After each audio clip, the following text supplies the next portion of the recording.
성경 봉독이 있겠습니다. 창세기 25장 24절부터 34절까지의 말씀을 들으십시오.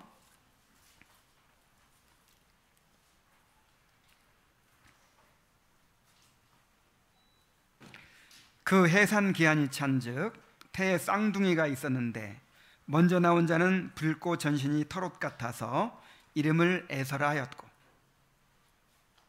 후에 나온 아우는 손으로 에서의 발꿈치를 잡았으므로 그 이름을 야곱이라 하였으며, 리브가가 그 아들을 낳을 때에 이삭이 60세였더라.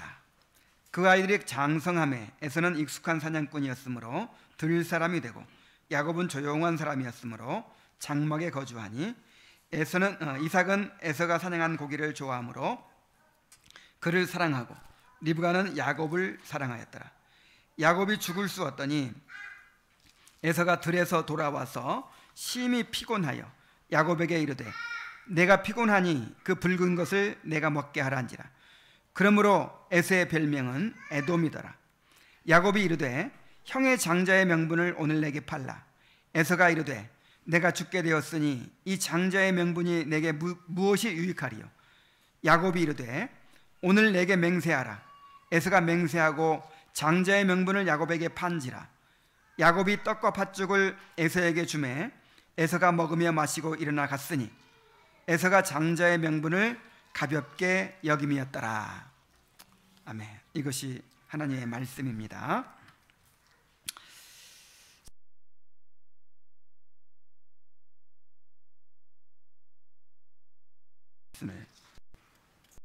선포하겠습니다. 우리가 지난 시간에는 야곱과 에서가 리브가의 태중에 있을 때 하나님이 야곱을 택하시고 에서는 버리신 사실에 대해서 살펴보았습니다. 오늘은 하나님의 그러한 선택이 그들의 삶에 어떻게 실현되어 가는지를 살펴보게 됩니다. 자, 이 말씀을 통해서 우리 안에서 자신의 선택을 실행하시는 하나님의 섭리를 깨닫게 되시기를 바랍니다. 자, 먼저 야곱과 에서의 출생과 성장의 모습을 봅니다. 리브가는 해산의 기한이 되어서 쌍둥이를 출산하게 되었습니다. 24절부터 26절을 다시 한번 읽죠. 그 해산 기한이 찬즉 태에 쌍둥이가 있었는데 먼저 나온 자는 붉고 전신이 털옷 같아서 이름을 에서라 하였고, 후에 나온 아우는 손으로 에서의 발꿈치를 잡았으므로 그 이름을 야곱이라 하였으며, 리브가가 그들을 낳을 때에 이삭이 60세였더라 그랬습니다. 자, 쌍둥이가 태어나는데 먼저 나온 아들은 붉어요. 몸이 붉고 그 다음에 마치 털옷을 입은 것처럼 털로 북실북실하게 둘러싸여 있었어요. 그래서 이름을 에서라, 이렇게 털이 났다는 뜻이고 또 거칠다 그런 뜻입니다. 그래서 에서라 했고, 그 다음에 후에 나온 아우는 손으로 에서의 발꿈치를 잡고 나왔어요. 그래서 이름을 발꿈치를 잡았다 또는 속이는 자라는 뜻으로 야곱이라고 이름을 지었습니다.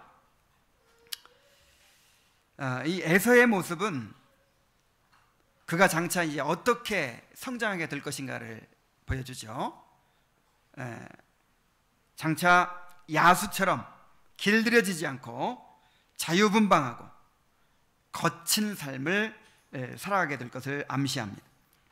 또 야곱의 모습은 그가 장차 형과 경쟁하며 교활하고 집요하게 자신의 목적을 쟁취해 갈 것을 보여줍니다.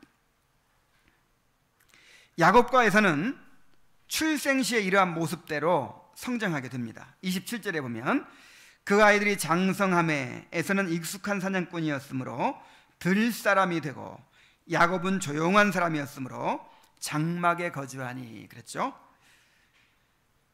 자, 에서는 익숙한 사냥꾼이었다고 했어요. 익숙한 사냥꾼이라는 말은 능숙하고 탁월한 사냥 솜씨를 지닌 사람이라는 뜻이죠. 에서는 사냥꾼이 되었기 때문에 또한 들 사람이 되었습니다. 힘이 넘치고 야성적이어서 집에 머물지 못하고 상과들을 뛰어다니면서 자유분방하게 그리고 또 고독하게 그렇게 살아가게 된 것입니다. 자, 이렇게 홀로 떨어져서 잔인하게 동물을 사냥하면서 그렇게 살아가게 되다 보니까 자연스럽게 경건을 잃어버릴 수밖에 없었을 거예요. 그리고 이제 하나님과 멀어지게 되었을 것입니다.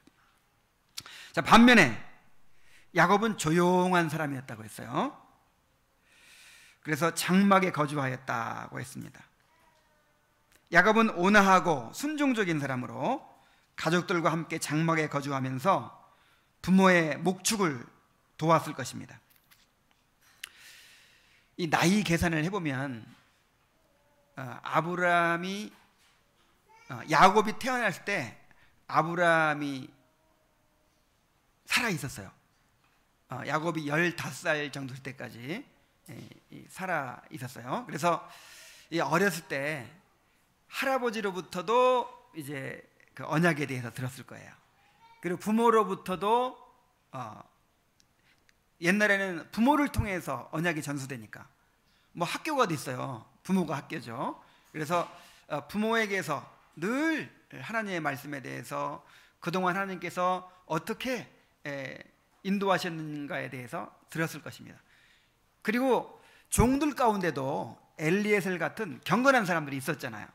그들에게서도 이제 하나님에 대해서 들을 기회가 있었을 거예요.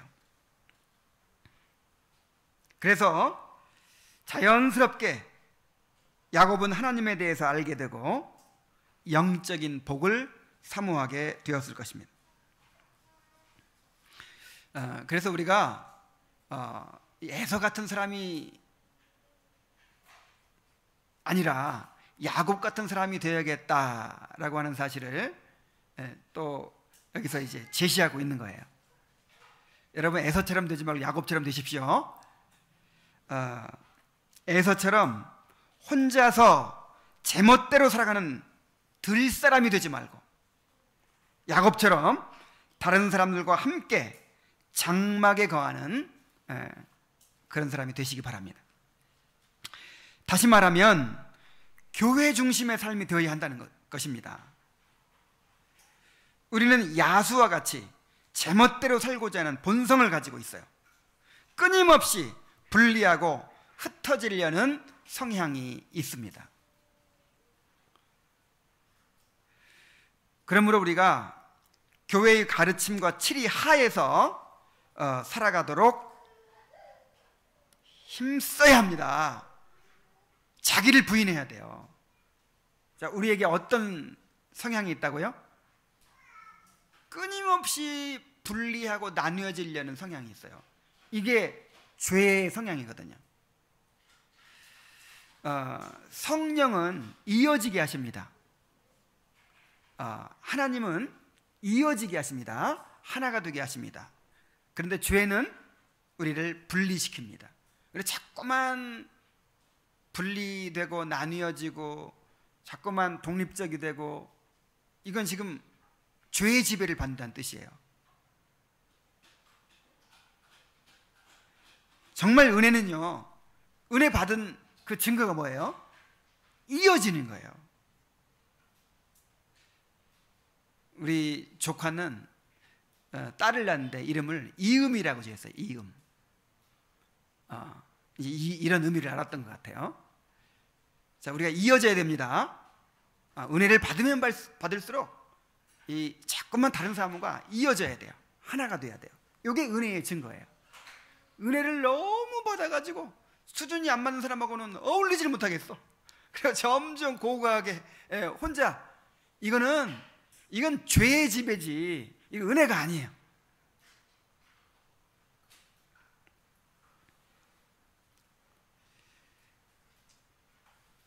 끊임없이 공동체 안에서 서로 배우고 서로 돕고 서로 영향을 주고받으면서 죄로 인해서 마음이 강팍하게 됨을 면해야 합니다. 잠언 18장 1절에 보면 무리에게서 스스로 나뉘는 자는 자기 소욕을 따르는 자라, 온갖 참 지혜를 배척하느니라 그랬어요. 자, 세상에서는 이 에서 같은 사람이 더 남자답고 더 강하고 뭔가 독립적이고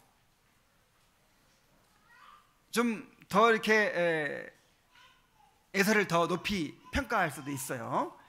그러나 영적으로는 그렇지 않습니다. 무리에게서 스스로 나뉘는 자는 어떤 사람이다? 자기 소욕을 따르는 자라 그랬어요.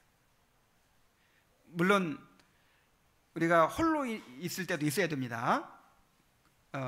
주님과 은밀하게 교제하기 위해서, 또는 뭔가 묵상하기 위해서, 뭔가 자기를 준비하기 위해서 홀로 있을 때도 있어야 돼요. 그러나 그 외에는 적극적으로 함께 하려고 해야 돼요. 적극적으로 교회 중심의 삶을 살아야 돼요. 자꾸만 무리에게서 흩어지고 나뉘어지고 그런 사람들은 아무리 좋은 구실을 갖다 대도 결국은 자기 소욕을 따르는 거예요. 죄를 따르는 거예요. 그래서 온갖 참 지혜를 배척한다 그랬어요. 어제 우리 철로역정에서 이 크리스찬이 넘어졌는데 스스로 일어나지를 못해요. 누가 이렇게 해줬어요?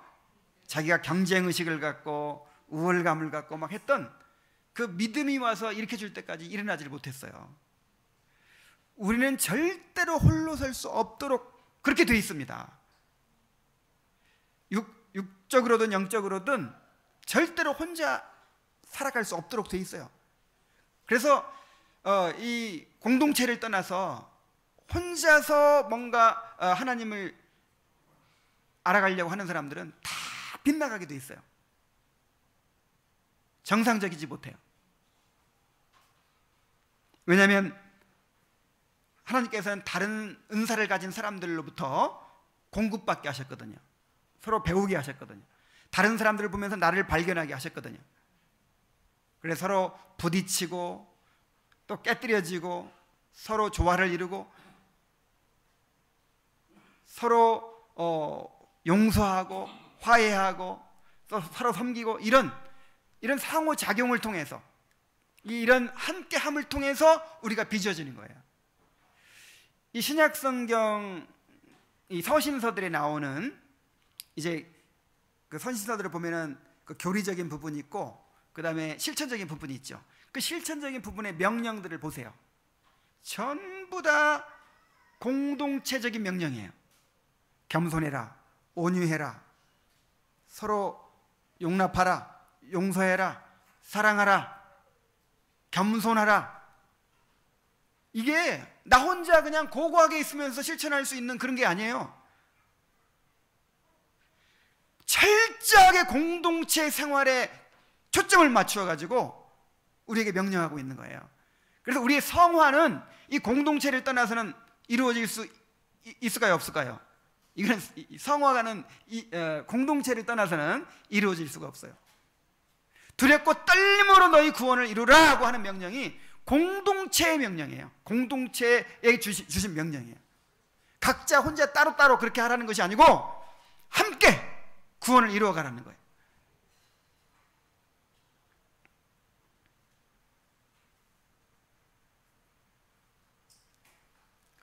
에서처럼 들 사람이 되지 마세요. 그냥 제멋대로 그냥 내 마음대로 그렇게 떨어져서 그렇게 신앙생활을 하려고 하지 마세요. 야곱처럼 장막에 거하면서 사람들과 함께 살아가는 그런 성도들이 되기를 바랍니다. 그런데 여기서 에서와 리브가의 모습을 통해서 이 가정의 큰 문제를 한 가지 발견하게 됩니다. 바로 부모가 자식들을 편애한 것이죠. 28절에 보면 이삭은 에서가 사냥한 고기를 좋아하므로 그를 사랑하고 리브가는 야곱을 사랑하였더라 그랬어요. 자, 이삭은 부자였고 양도 소도 많았기 때문에 얼마든지 고기를 먹었겠죠. 근데 이제 점점 이제 맛있는 음식을 막 추구했던 것 같아요. 그래서 이삭이 잡아온 그 야생의 고기를 먹으니까 너무 맛있는 거예요. 그래서 이제 이 고기 맛이 들려가지고 그 고기를 좋아하다 보니까 그 고기를 제공해주는 에서를 사랑하게 된 거예요. 이 사냥한 짐승의 고기 좋아하는 것이 잘못된 거예요, 아니에요? 뭐 이거 자체는 죄가 아니죠. 이거 자체는 문제가 없어요. 그런데 사냥 고기를 좋아하는 것 때문에 에서를 사랑했다라고 하는 것은 벌써 지금 문제가 있는 거예요. 왜 그렇습니까? 먹는 즐거움 자체는 죄가 아니지만 그것이 나를 지배해서 영적 분별력을 잃게 하고 심지어 중요한 선택까지도 좌우하게 될 때 이건 이제 죄가 되는 것입니다. 그는 분명히 리브가로부터 하나님이 야곱을 언약의 상속자로 택하셨다는 사실을 전에 들었을 거예요. 그러나 이삭은 사냥한 고기를 좋아하다 보니까, 물론 고기도 좋아하고 이렇게 좀 조용한 야곱보다 남자가 말이야 호방하고 영웅처럼 그렇게 얼마나 남자답고 좋아요. 그래서 이제 이런 모습 때문에도 아마 더 사랑했을지도 모르겠어요. 그렇게 에서를 편애하고 나중에는 이 하나님의 뜻을 저버리고 에서한테 상속하려고 하고 있잖아요. 우리가 이삭처럼 육체의 욕망에 사로잡히지 않도록 주의해야 합니다. 식욕이나 성욕 자체는 죄가 아닙니다. 본성적인 즐거움을 누리는 것 자체가 죄가 아니에요. 그러나 그러한 본성적인 즐거움을 지나치게 추구하는 것은 죄입니다. 그것 자체로는 죄가 되지 않더라도 지나치게 먹고 마시는 것에 탐닉하는 것, 뭐 어떤 사람은 뭐 그 맛집 찾아가지고 그냥 막 멀리까지 일부러 시간 내서 가고, 물론 이제 지나는 길에 여기 맛집이 있다, 괜찮죠. 근데 뭔가 거기에 그냥 지나치게 이렇게 이제 관심을 두고 그걸 추구하는 거죠. 취미생활 즐기는 거 죄가 아니죠. 근데 지나치게 취미생활에 빠져가지고 이제 그것이 나를 지배하는 거예요. 이거 없으면 못 살아, 이렇게 되는 거예요. 그 다음에 친구 만나는 거 너무 좋아해가지고 친구 만나는 것 때문에 모임에 못 갈 때가 있고, 친구 만나는 것 때문에 성경 못 읽고 기도 못 하고, 이렇게 되면 벌써 이게 우상이 되는 거죠. 놀러 다니는 거 좋아하고, 이 놀러 다니는 게 죄는 아니지만 그런 것이 또 나의 이 추구하는 즐거움이 되면 이게 다 우상이 된다 이 말이에요. 자, 뭔가 이렇게 내가 어떤 즐거움에 사로잡히면요 영적인 열망이 없어져요. 우리 마음은 두 가지가 동시에 차지할 수 없습니다. 하나를 사랑하면 하나를 미워하게 되겠다고 했어요. 틀림없어요. 그거 결코 죄가 아니라 하더라도 어떤 이 본성적인 즐거움이 마음을 차지하잖아요. 그러면 이 영적인 열망은 자연스럽게 사라져요. 그래서 금식하는 거예요. 여러분, 금식 왜 해요? 하나님한테 단식 투쟁하려고 금식하는 거 아니에요. 내가 영적인 열망이 너무 좀 연약해져 있는 거예요. 그냥 이렇게 식욕이나 성욕이나 놀러 다니고 아니면 뭐 취미생활 즐기는 거나 이런 거에 자꾸만 이렇게 관심이 가고 영적인 열망이 너무 없는 거예요. 여러분 그럴 때 금식하세요. 그럴 때 이 금식을 하면요 사람이 단순해집니다. 그래서 정말 이제 그 원초적인 욕구만 남아요. 그냥 먹는 거 그냥 그거 외에는 없어요. 그러면서 이제 그 영적인 뭡니까 육신이 다스려져요. 자, 한번 해보십시오. 금식하면서 내 그 온갖 영적인 열망을 앗아가는 그런 것들을 좀 절제할 필요가 있어요.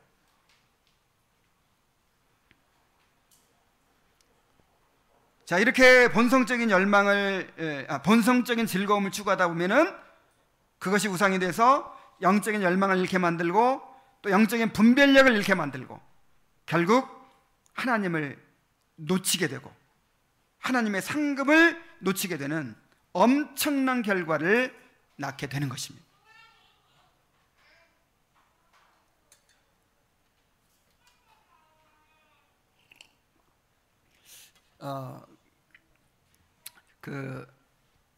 전에 제가 이 자기개발 서적을 한참 탐독한 적이 있었어요. 젊었을 때.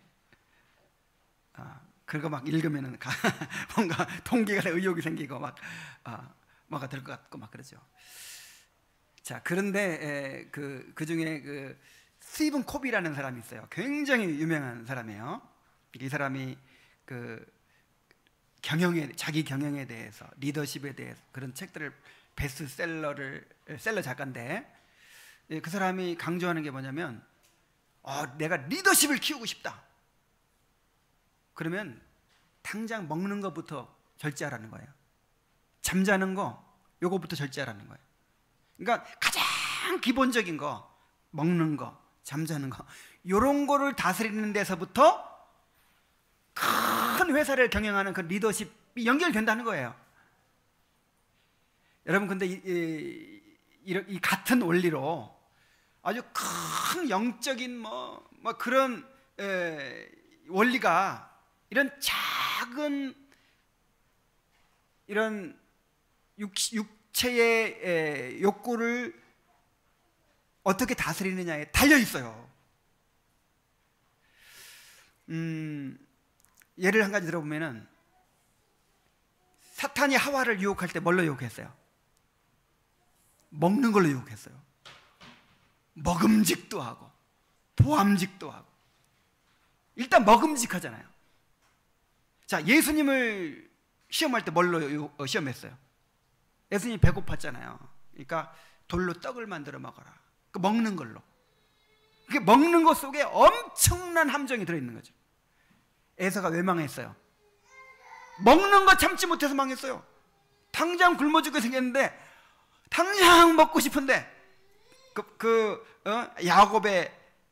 야곱이 만든 팥죽 그거 먹으려고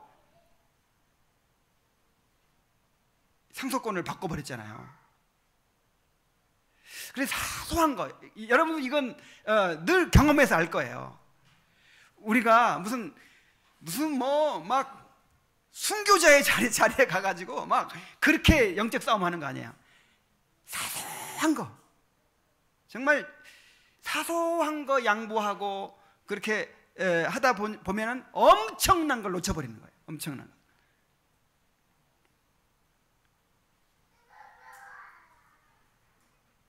그러므로 우리 삶에는 항상 절제가 필요합니다. 바울은 이렇게 말했어요. 고린도서 6장 12절에 모든 것이 내게 가하나 다 유익한 것이 아니요 모든 것이 내게 가하나 내가 무엇에든지 얽매이지 아니하리라. 여러분 이 말씀을 암송하시고 좌우명으로 삼으세요.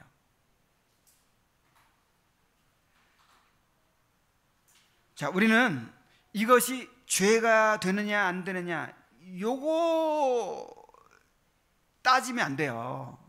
이거는 아주 최하의 삶. 이건 아주 이거 육신적인 사람이 이거 따지는 거예요. 이거 죄가 되느냐 안 되느냐. 그게 아니라 이것이 유익하냐 아니냐 이렇게 분별을 해야 돼요. 이것이 어디에 유익해야 되겠어요?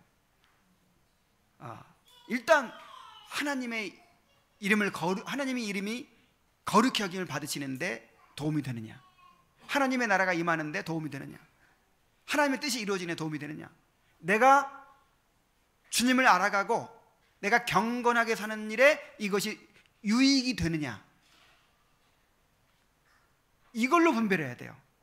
그러면 유익이 안 되면 아무리 좋은 거라도, 사탄은 항상 좋은 것을 통해서 가장 좋은 것을 놓치게 만들어요. 이 차선의 것을 제시해서 최선의 것을 놓치게 만드는 게 사탄의 전략이에요. 사탄이 뭐 불확실한 정보에 의하면 IQ가 5000이래요. 그냥 해본 말입니다. 또 이걸 믿지 마시고. 어쨌든 우리보다 엄청나게 머리가 좋겠죠. 하나님이 이 영물인데, 영물. 그래서 바보같이 그냥 우리가 뻔히 아는 그런 식으로 우리를 유혹하겠어요? 좋은 것을 제시해서 가장 좋은 것을 놓치게 만드는 게 사탄의 전략이라 이 말이에요. 그래서 항상 우리는 어떤 기준으로 선택하라고요? 이것이 유익하냐. 모든 것이 가하나 하는 말은 죄가 안 되는 걸 말해요. 이것도 할 수 있고 저것도 할 수 있고 우리는 자유가 있어요. 자유. 그런데 자유가 있다고 해서 다 하면 안 됩니다. 유익한 걸 해야 돼요. 유익도 항상 나 자신을 위한 유익이 아니고 하나님을 위한 유익, 교회를 위한 유익을 생각해야죠.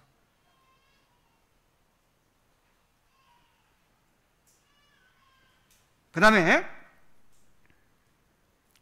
아무리 선하고 좋은 것이라도 이것이 나를 얽매이게 한다면 단호히 끊어버려야 돼요. 다시 한번 이 말씀을 읽어볼게요. 모든 것이 내게 가하나 다 유익한 것이 아니요 모든 것이 내게 가하나 내가 무엇에든지 얽매이지 아니하리라. 자, 어떻게 하지 아니하리라? 얽매이지. 얽매인다는 말은 그것에 사로잡히는 것이고 지배를 받는 거예요. 아무리 좋은 것이라도 그것이 나를 지배하지 못하게 하세요. 하나님 외에는, 하나님의 말씀 외에는 나를 지배하지 못하게 하세요. 아무리 좋은 것이라도.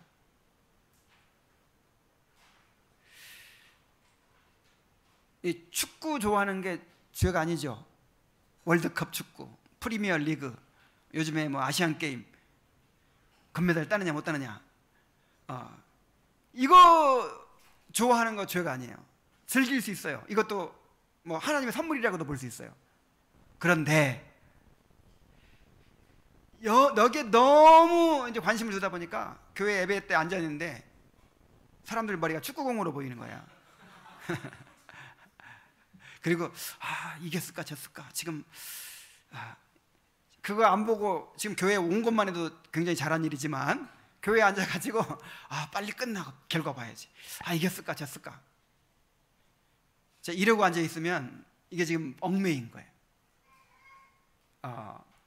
정말 내가 그 축구 중계 보느라고 거기에 이제 그걸 포기할 수가 없어가지고 오늘 수요기도회에 있는데 못 갔어요. 자, 그럼 이게 우상이에요, 우상.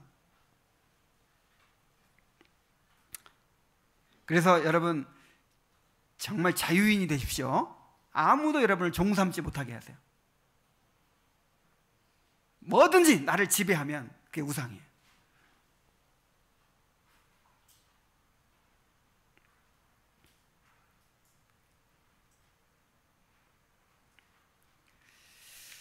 그러므로 우리는 끊임없이 몸을 쳐 복종시켜야 합니다. 자, 뭘 복종시키라고요? 여기서 몸은 진짜 몸을 말해요. 우리 바디, 이 몸. 좀 더 자자, 좀 더 졸자, 좀 더 눕자. 그럼 어떻게 된다고요? 그냥 군사같이 그냥 그 패망이 이른다고요.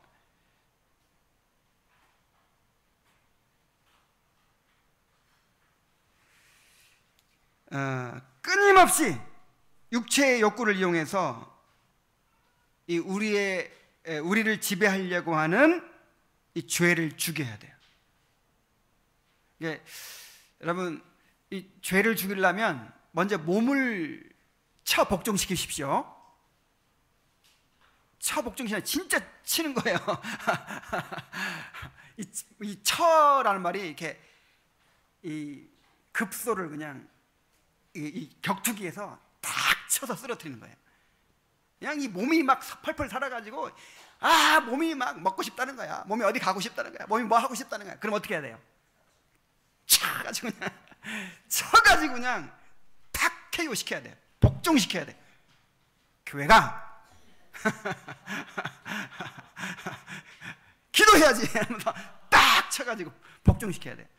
근데 그걸 누가 그렇게 했냐? 바울 사도가. 바울 같은 성인이, 그렇게 성자가 된 사람이 날마다 자기를 쳐 복종시켰다는 거예요. 날마다.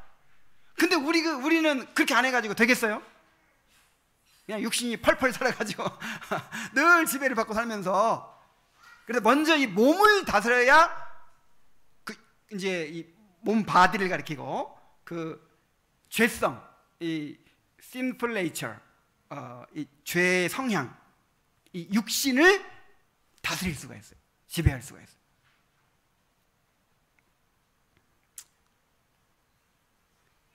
존 오웬은 가끔 이 카페에 이렇게 올라오는 글들 가운데 이렇게 미처 잊어버리고 있다가 그렇지 이렇게 발견하게 되는 그런 글들이 있어요. 여러분 카페를 애용하세요. 카페를 보면서 존 오웬의 그 죄죽임에 대한 구절을 한 구절 읽었는데, 이 죄죽이는 일을 계속 해야 돼요. 우리는 평생토록 끊임없이 죄를 죽여야 돼요. 끊임없이 죄가 살아 나를 지배하려고 하기 때문에 날마다 몸도 쳐 그러니까 죄 죽이는 일 가운데 몸을 쳐 복종시키는 게 있는 거죠. 평생토록 죄를 죽여야 됩니다. 이제 죄에서 벗어났고 은혜가 충만하니까 이제 전쟁 끝, 이런 건 없어요. 끝 하는 순간 교만이 들어오고 여지없이 넘어지게 되는 거예요. 끊임없이 죄를 죽여야 돼. 끊임없이.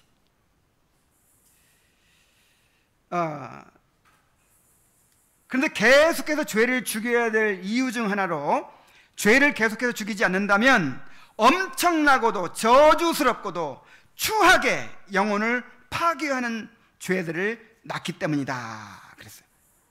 자, 죄를 죽이지 않으면 어떻게 된다고요? 엄청나고도 저주스럽고도 추하게 영혼을 파괴하는 죄들을 낳기 때문이다. 저는 아브라함과 이삭의 노년을 비교하면서 너무 크게 도전을 받았어요. 우리가 아브라함의 역사를 살펴보면서 그 아브라함의 아름다운 노년을 우리가 살펴봤죠. 얼마나 아름답습니까? 그래서 나도 저렇게 늙고 싶다, 저렇게 죽고 싶다, 그런 마음을 가졌는데 이삭은요 그렇게 못 살았어요. 그 눈이 어두워가지고 분별력도 잃고 하나님의 뜻도 저버리고 이제 이 먹는 거 탐닉해가지고 에서한테 상속하려고 하던 때가 몇 살이냐면 137세예요. 이삭이 몇 살까지 살았다고요? 180세. 137세에 눈도 어둡고 이렇게 영적으로 어둡고 그렇게 돼가지고 180살까지 살았으니 그 노년에 참 얼마나 비참해요. 물론 저는 나중에 회개했다고 봅니다. 나중에 나와요. 그 시브리 11장에 보면은 이제 떨면서 나중에 하나님의 뜻을 깨닫고 야곱에게 축복을 하죠. 그 에서한테 축복을 에서가 축복을 해달라고 했을 때 그 야곱에게 이제 자기가 축복한 사실을 이제 받아들여요. 떨면서. 그래서 이삭이 회개하고 이렇게 회복됐다고 저는 봅니다. 그렇지만 아브라함과 너무 비교가 되는 거예요. 우리가 죄 죽임을 실천하는 것이 얼마나 중요하다는 사실을 잘 깨달아야 될 줄로 믿습니다. 자, 이삭은 이렇게 에서를 사랑했는데 리브가는 누구를 사랑했다고요? 야곱을 사랑했어요.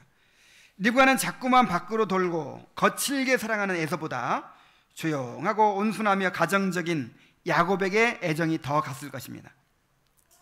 무엇보다도 하나님이 야곱을 언약의 상속자로 택하셨다는 것을 알았기 때문에 야곱을 더욱 가까이 하면서 하나님의 언약을 가르쳤을 것입니다. 이렇게 이삭과 리브가는 자신들의 감정을 따라서 자식을 편애했습니다. 참, 인간의 사랑은요, 자식 사랑하는 것조차도 이렇게 오염되어 있어요. 자식 사랑하는 것조차도 누구 중심으로 사랑해요? 나 중심으로 사랑해요.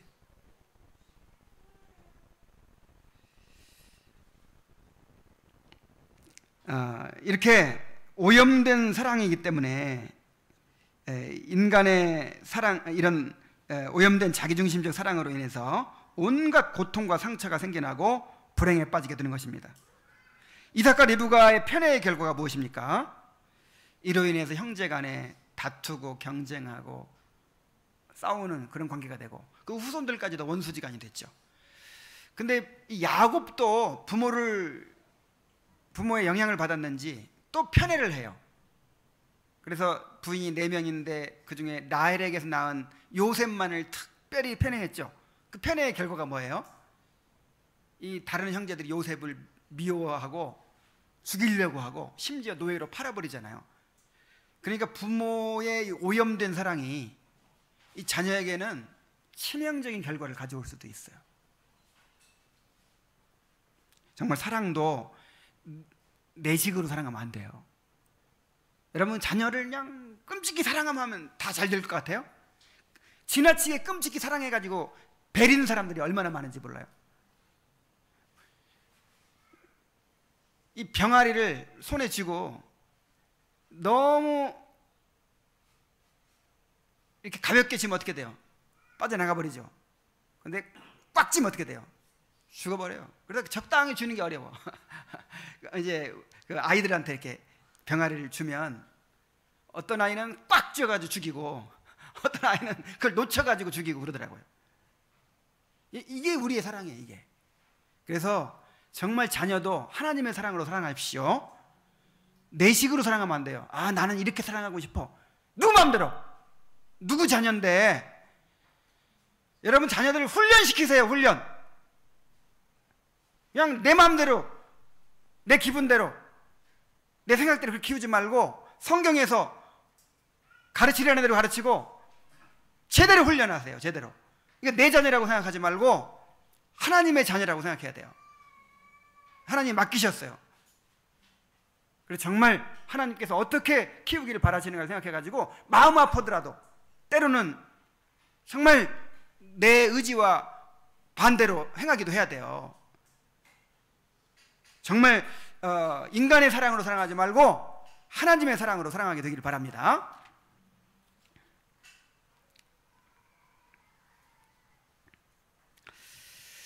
그러나 여기서 또 우리가 발견할 수 있는 것은 이러한 인간의 죄와 연약함조차도 하나님의 섭리를 가로막지 못했다는 것입니다.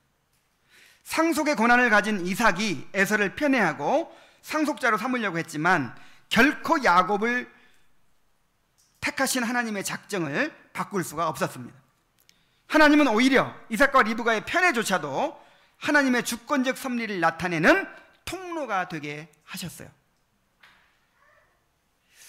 야, 그 가정의 문제잖아요. 그것이 하나님의 섭리를 이루는 재료가 된 거예요. 요셉이 어떻게 애굽에 갔어요? 어떻게 애굽의 총리 대신이 되고 이스라엘 백성이 어떻게 그 고센 땅에서 큰 민족으로 자랄 수 있었어요? 이것은 부모가 편애해가지고 그것 때문에 형제를 미워하고 죽이려고 하고 팔아버렸기 때문에 팔아버리는 일을 통해서 이렇게 된 거예요. 그래서 요셉은 원망이 없죠. 왜요? 그러한 그 인간의 죄가 이런 문제, 자기가 지닌 그 고통과 상처가 자신을 향한 하나님의 섭리를 결코 막을 수 없었다. 오히려 합력하여 선을 이루는 재료가 되었다.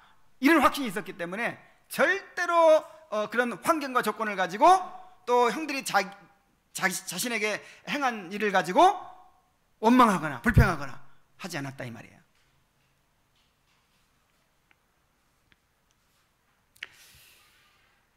그러므로 우리는 우리가 처한 환경과 조건을 이유로 하나님의 능력을 제한하지 말아야 합니다.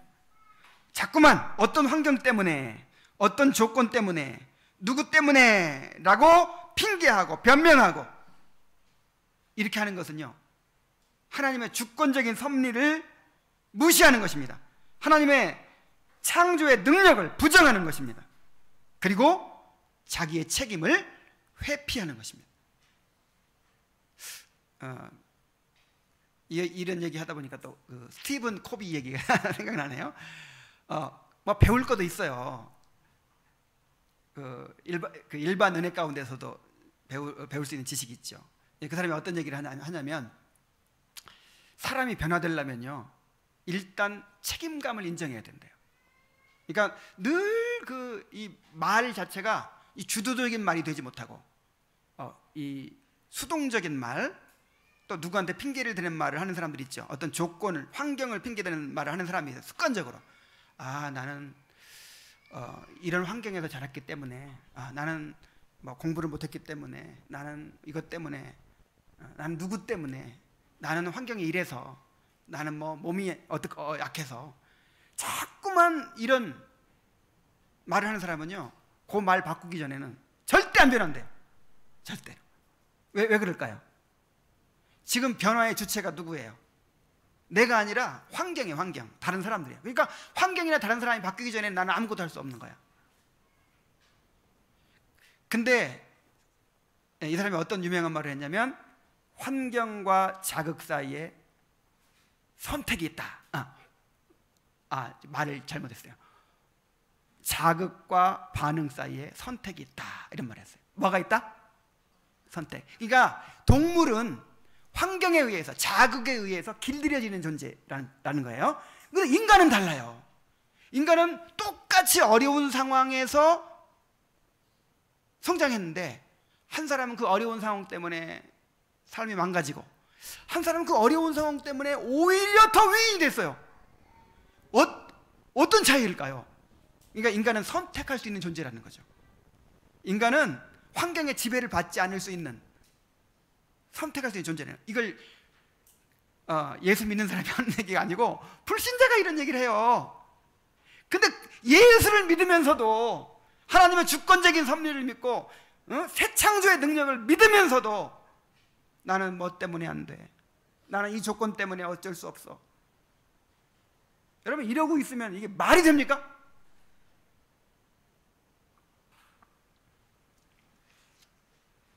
환경과 조건을 바라보지 말고 하나님을 바라보세요. 하나님을 믿고 그 자리에서 순종하십시오.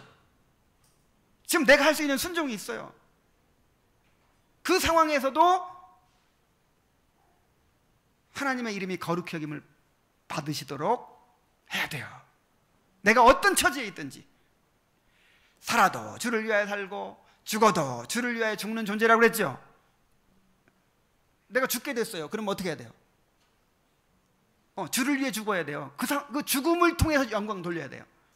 내 건강해요. 그러면 그 건강 가지고 영광 돌려야 돼요. 내가 지금 병 들었어요. 그러면 이 병 가지고 영광 돌려야 돼요. 어떤 상황도 기회예요. 어떤 상황에서도 하나님의 뜻이 있고 순종해야 될 의무가 우리에 있는 거예요. 하나님이 다 책임지십니다. 하나님이 섭리하십니다. 하나님은 우리가 처한 환경과 조건들을 사용해서 놀라운 일을 이루실 것입니다. 자, 이제 그 장자의 명분을 사모한 야곱의 모습을 우리가 살펴볼 수 있습니다. 야곱은 장자의 명분을 사모했어요. 29절부터 31절까지입니다. 야곱이 죽을 쑤었더니 에서가 들에서 돌아와서 심히 피곤하여 야곱에게 이르되 내가 피곤하니 그 붉은 것을 내가 먹게 하라 한지라. 그러므로 에서의 별명은 에돔이더라. 야곱이 이르되 형의 장자의 명분을 오늘 내게 팔라. 자, 어느 날 야곱이 죽을 쑤었어요. 자, 우리말 성경은 이것을 이제 죽, 팥죽이라고 번역을 했는데, 이 중동 지역에는 팥도 없고 쌀, 그 당시에는, 지금은 모르겠는데 그 당시에는 쌀도 없었다고 해요. 그래서 이건 죽도 아니고 팥죽도 아니고, 그 이제 일치덕의 대부분의 학자들이 무슨 얘기를 하냐면, 그 당시에 지금도 있어요. 그 렌틸콩이라는 콩이 있죠. 렌즈콩이라고도 하는데, 그 붉은색의 렌틸콩으로 만든 수프면 죽 개념보다도 국 비슷한 이제 그런 요리였다, 이렇게 얘기를 합니다. 그래서 아내한테 혹시 렌틸콩 아냐고 어떻게 생겼냐고 물어봤더니 당신 매일 먹고 있잖아 그러는 거야. 그래서 알고 보니까 이 야곱이 이 죽수었던 이 렌틸콩을 오래전부터 내가 지금 먹고 있어요. 오늘은 특별히 이걸로 죽을 써가지고 아침을 먹었습니다. 이 설교하려고.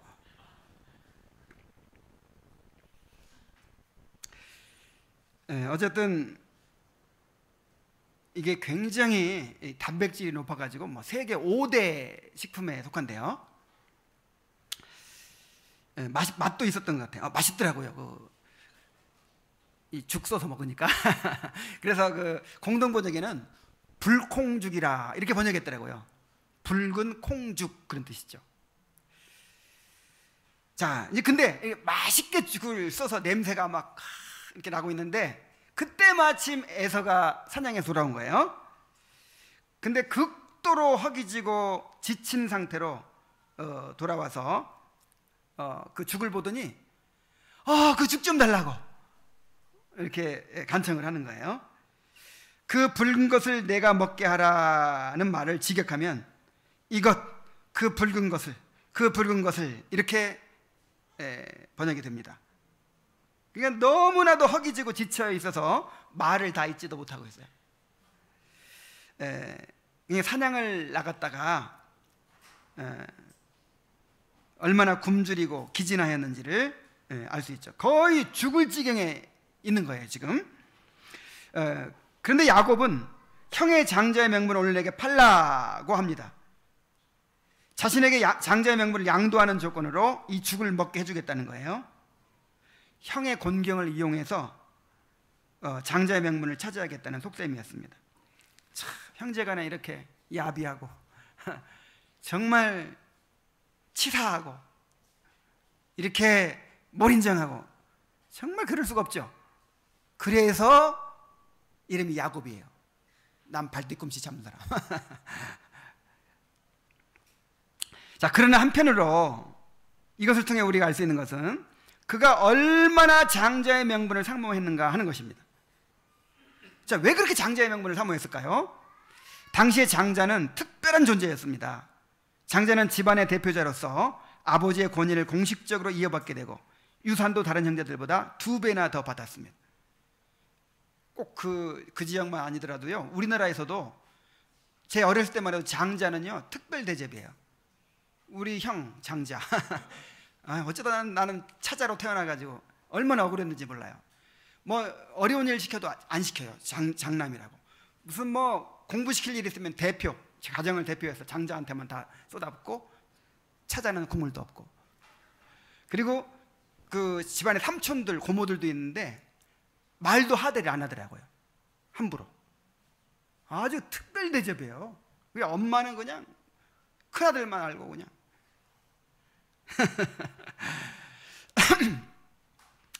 자, 근데 이렇게 아버지의 권위를, 집안의 대표자가 되고 아버지의 권위를 이어받고 유산도 다른 형제보다 2배나 받고 막 이런 것 때문에가 아니죠. 야곱이 사모했던 것은 그보다도 장자에게 주어진 영적인 특권이었습니다. 장자는 집안의 제사장이 되고 하나님의 모든 언약을 계승하는 특권을 차지했습니다. 그의 후손이 하나님의 백성을 이루고 가나안 땅을 차지하게 되며 메시아가 그의 혈통에서 나오게 되는 것입니다. 그러므로 족장들에게 있어서 장자권은 생명보다 더 귀한 특권이었어요. 자, 잘 기억하세요. 장자권이 어떤 특권이라고요? 생명보다 더 귀한 특권이에요. 야곱은 태어날 때부터 이 장자권을 사모했습니다. 야곱은 자라가면서 어머니로부터 자신이 언약의 복을 상속하게 될 자로 택함받았다는 것을 알았을 것입니다. 그래서 장차 아브라함과 이삭을 이어서 하나님의 기업을 이제 계승하게 될 것을 꿈꾸었을 것입니다. 그런데 점점 자라면서 이것이 현실적으로 이루어지기 어려운 꿈이라는 사실을 이제 알아가게 되는 것입니다. 억울하게도 간발의 차이로 엄마 뱃속에서 먼저 나온 형이 있어요. 거기다 결정적으로 상속해 줄 사람이 누구죠? 아버지. 이 아버지는 옛날 가부장제 사회에서 아버지가 모든 권한을 갖고 있잖아요. 거기다가 족장이잖아요. 근데 그 아버지가 누구를 사랑해요? 에서만 사랑해요. 그래서 이런 조건으로 봤을 때는, 환경으로 봤을 때는 도저히 이제 하나님의 말씀이 이루어질 것 같지 않은 상황에 있는 거예요. 그래서 야곱은 어떻게 해서든 자신의 수단과 방법으로 장자권을 차지하려고 했습니다. 그래서 호시탐탐 기회를 노리다가 에서가 굶주림으로 거의 죽게 된 상태를 이용해서 장자권을 빼앗으려고 했던 것입니다. 나중에 에서가 이 일을 두고 야곱이 자기를 속여 장자의 명분을 빼앗았다라고 한 것으로 봐서 야곱이 그 에서의 그 평소의 그 성격을 알고 장자권을 소홀히 여기는 그걸 알기 때문에, 그리고 에서가 사냥해서 돌아와가지고 사냥해서 돌아오면 완전히 이제 기진하고 막 죽을 지경이 된다는 것도 알았기 때문에 그 상황을 일부러 만들어서 그렇게 한 것이었다, 이렇게 보기도 해요. 근데 충분히 개연성이 있어요. 그는 이렇게 하나님의 말씀을 믿지 못하고 자신의 수단과 방법으로 장자권을 빼앗으려고 했던 것 때문에 큰 대가를 혹독하게 치렀습니다. 그러나 언약의 복을 갈망하는 마음은 하나님께로부터 온 것이었습니다.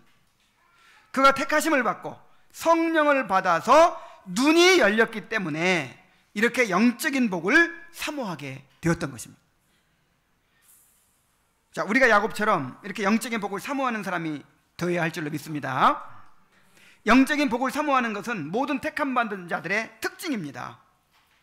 자, 택함을 어떻게 알아요? 영적인 복을 사모하게 돼. 아브라함이 그랬고, 리브가가 그랬고, 야곱이 그랬고, 여리고의 기생 라합이 그랬고, 모압 여인 룻이 그랬어요. 다윗이 그랬고, 성경의 위인들, 이 교회사 속의 모든 위인들이 특징이 뭐예요? 영적인 복을 갈망하는 거예요. 이 세상의 복은 관심이 없어요. 영적인 복을 갈망하는, 이것이 택함받은 자의 결정적인 특징이에요. 반면에 에서는 장자의 명분을 가볍게 여겼습니다. 32절부터 34절에 봅니다. 에서가 이르되 내가 죽게 되었으니 이 장자의 명분이 내게 무엇이 유익하리요? 야곱이 이르되 오늘 내게 맹세하라. 에서가 맹세하고 장자의 명분을 야곱에게 판지라. 야곱이 떡과 팥죽을 에서에게 주며 에서가 먹으며 마시고 일어나 갔으니 에서가 장자의 명분을 가볍게 여김이었더라. 자, 에서는 야곱의 요구를 즉각적으로 받아들입니다.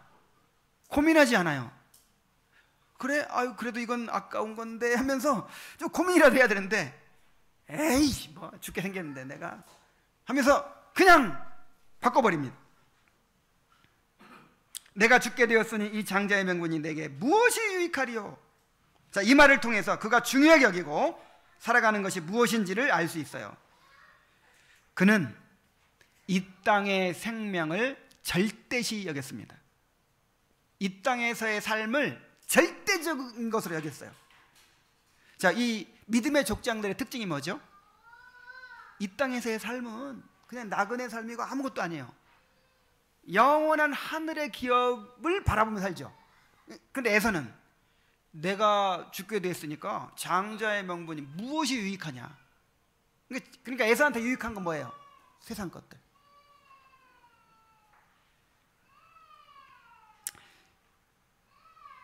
그는 장자의 명분도 영적인 복도 이 땅에서 누리는 생명의 보탬이 되지 않는다면 무가치한 것으로 여겼습니다. 그래서 조금도 망설이지 않고 장자의 명분을 한 끼 음식과 바꾸어 버린 것입니다.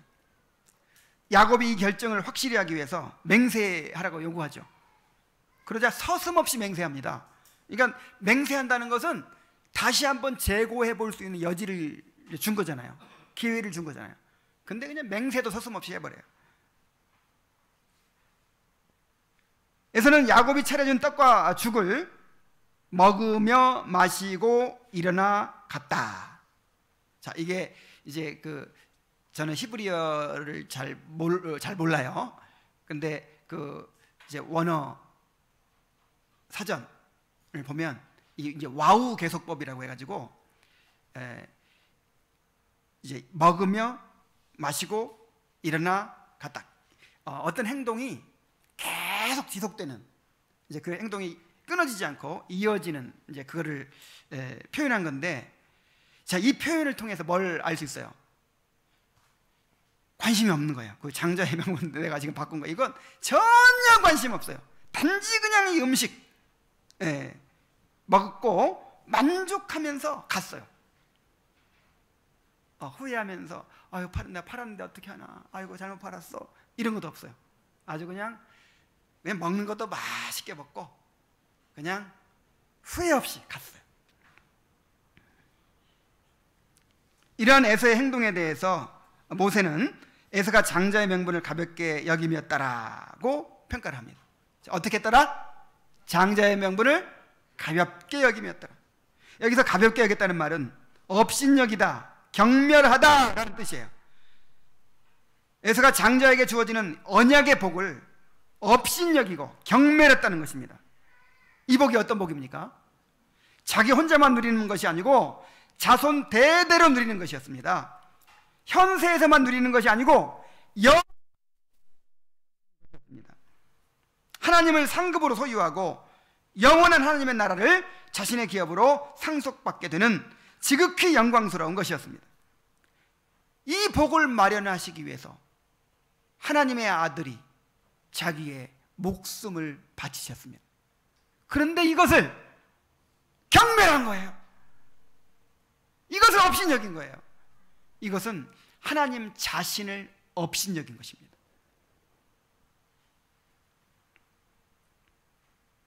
하나님 자신에 대한 모독이었어요. 만약에 이 복의 가치를 알았다면 어떻게 했어야 돼요? 나 차라리 죽겠다. 내가 죽을지언정 이것은 내가 포기할 수 없다. 그렇게 했겠죠. 그리고 집에 돌아왔는데 여러분 꼭 그 야곱이 쓴 팥죽만 있었겠어요? 한번 생각해 보세요. 집에 돌아왔는데 얼마나 가볍게 여겼는지를 알 수 있죠.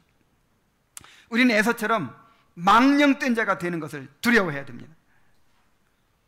혹 한 그릇 식물을 위하여 장자의 명분을 판 에서와 같이 망령된 자가 있을까 두려워하라 그랬어요. 여기서 망령된이라는 말은 거룩하지 못한 세속적인의 뜻입니다. 에서처럼 영적인 복을 업신여기고 세속적인 것들과 쉽게 바꾸어버리는 그런 행위를 망령되다 이렇게 말하고 있는 거예요. 이 세상의 즐거움을 포기하지 못해서 영생의 선물까지 그냥 포기해버리는 사람들이 있어요. 너무 하나님의 은혜를 저버리는 사람들이 있어요. 예수 그리스도라는 그 하나님의 고귀한 선물을 받아들이지 않는 사람들이 있어요. 이런 사람들은 2배의 형벌을 받게 될 것입니다. 원래부터 영원히 지옥에 던져질 수밖에 없는 죄가 있죠.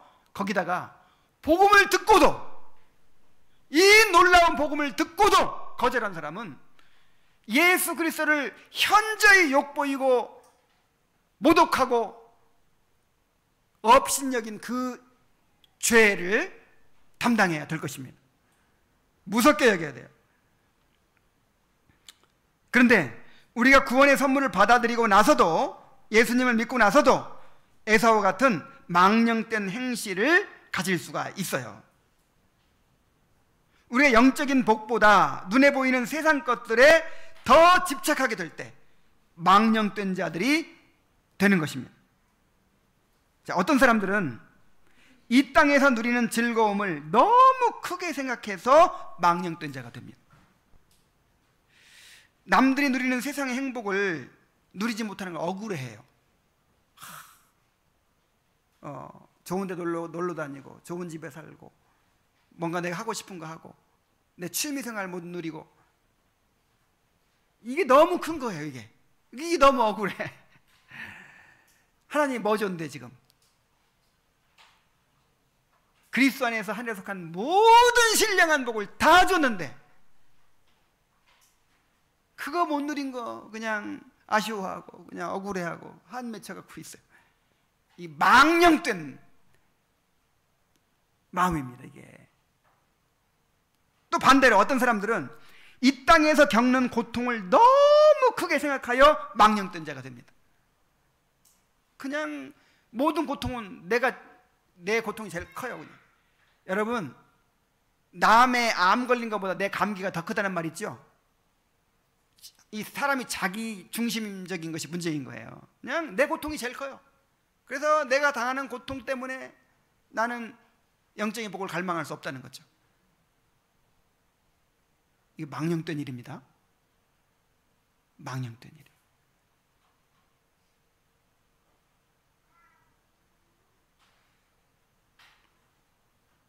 자기가 겪는 고통이 가장 크다고 생각하고 자기 연민에 빠져서 자기에게 고통을 겪고 있기 때문에 영적인 복을 추구할 수 없다고 그렇게 생각하는 거, 이것도 망령된 거예요. 그래서 사람들은 세상의 즐거움을 추구하거나 자신이 겪고 있는 고통에서 벗어나는 것에만 집중하면서 영적인 복을 사모하지 않고 추구하지 않습니다.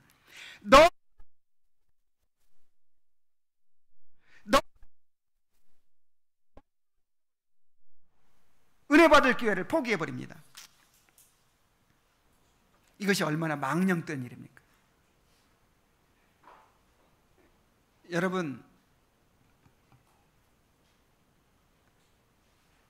이 예배에 빠지든지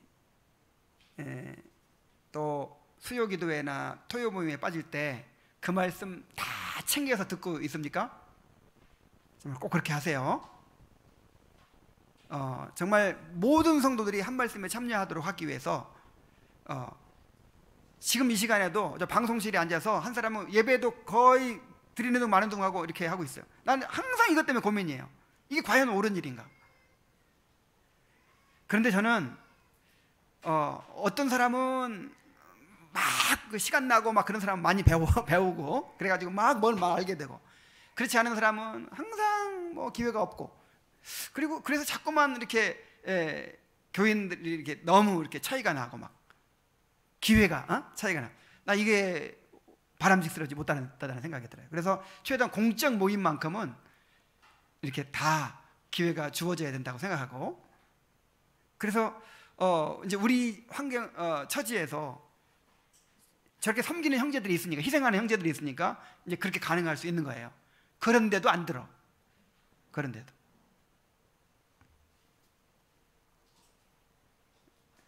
이번에 이제 9월 달부터 또 신방하는데 이제 정말 철저하게 점검을 해야 되겠어요.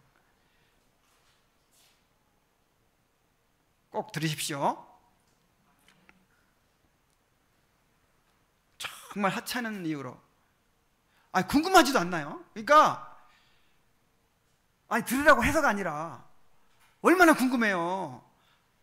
우리 교회에서 이 공동체에 주시는 하나님의 말씀이 이번 수요 기도회 때 있었다. 그럼 어떤 말씀을 주셨을까? 안 궁금해요?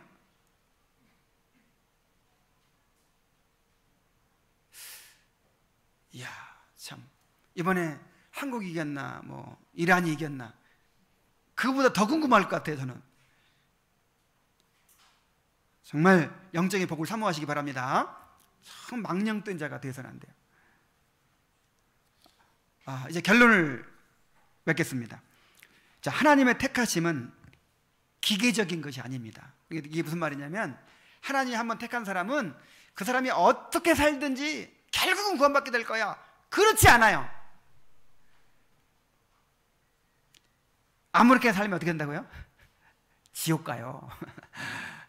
아무렇게 산 사람은 택한 사람이 아닌 것이 분명하고 지옥 가요. 자, 하나님이 택한 자들은 반드시 하나님이 그 택함을 실행하십니다. 택하면 어떻게 하신다고요? 실행하세요. 야곱과 에서를 보세요. 택함 받은 자는 하나님께서 주시는 은혜를 간절히 사모하는 것으로 나타났어요. 택함 받지 못한 자는 은혜를 경시하는 것으로 나타났어요. 칼빈은 본문에 대한 주석에서 이렇게 이야기합니다. 모세가 예서라는 인물을 통해서 반영해주고 있는 것은 하나님께 버림받은 자들은 성령의 인도를 받지 않고 저들의 성질대로 내버려진 자들이라는 점이다.